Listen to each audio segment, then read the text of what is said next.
Meron din kapwa grabe so.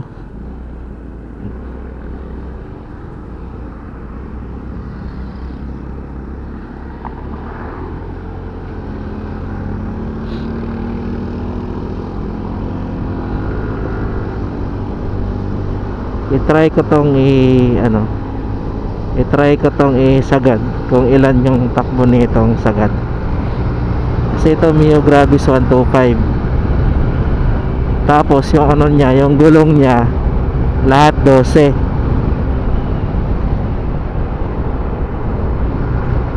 So tatry ko to kung ano yung top speed nito.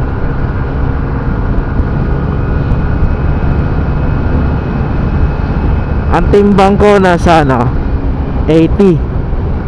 So tatry natin yung top speed nito.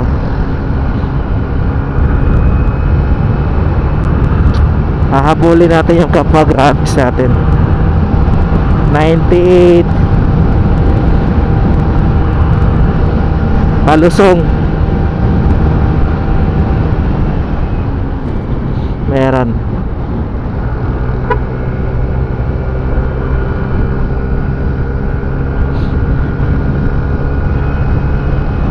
Sa Patag 86.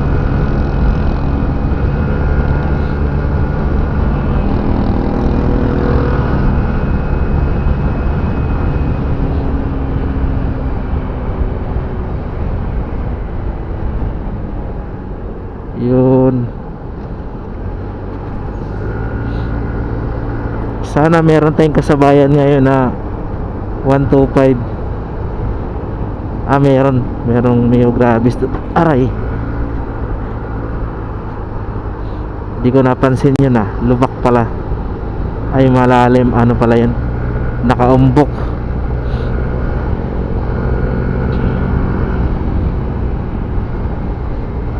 Nasa unahan yung 125 bilisan natin para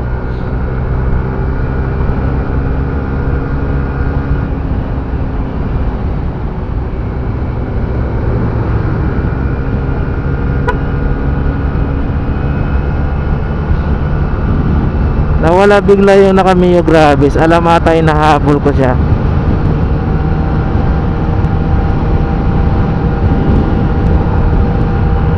$99 palusong. So ibig sabihin hindi talaga siya makapatak ng 100. Yung click 125 lagpas 100 ito hindi. Yan lang talaga sagad niya.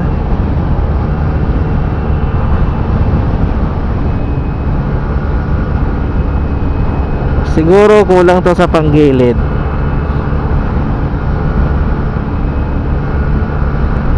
Ang bola nito nasa 12 na 12 tapos 1,000 yung center spring pati clutch spring. Pinalitan na sa dating may-ari.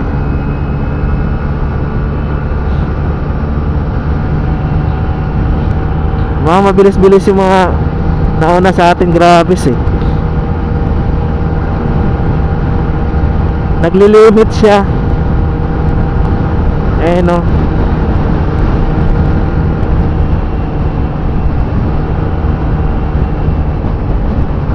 ito siguro timbang nito ng rider nito sa naka Mio Gravis nasa 60 plus lang.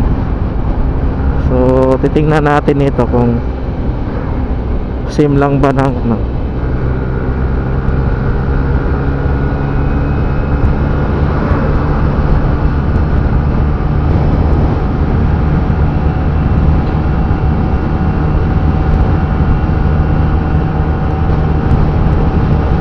nahabol ako nasa 92 yung takbo ko. Tapos nasa likuran ko lang yung naka Mio Gravis din.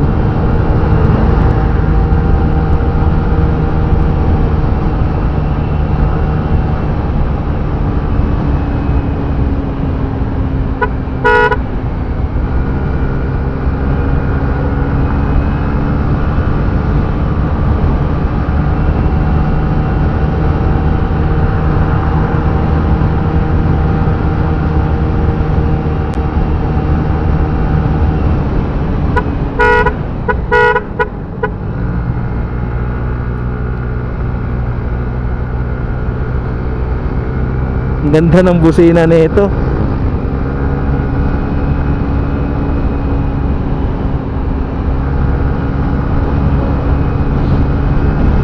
Ang sagad niya nasa patag, nasa 95.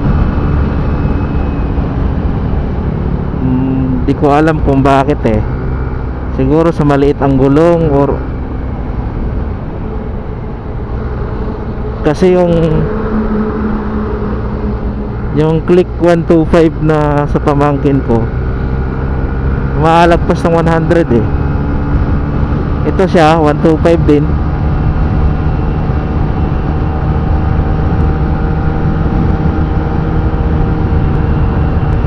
Ay, 96.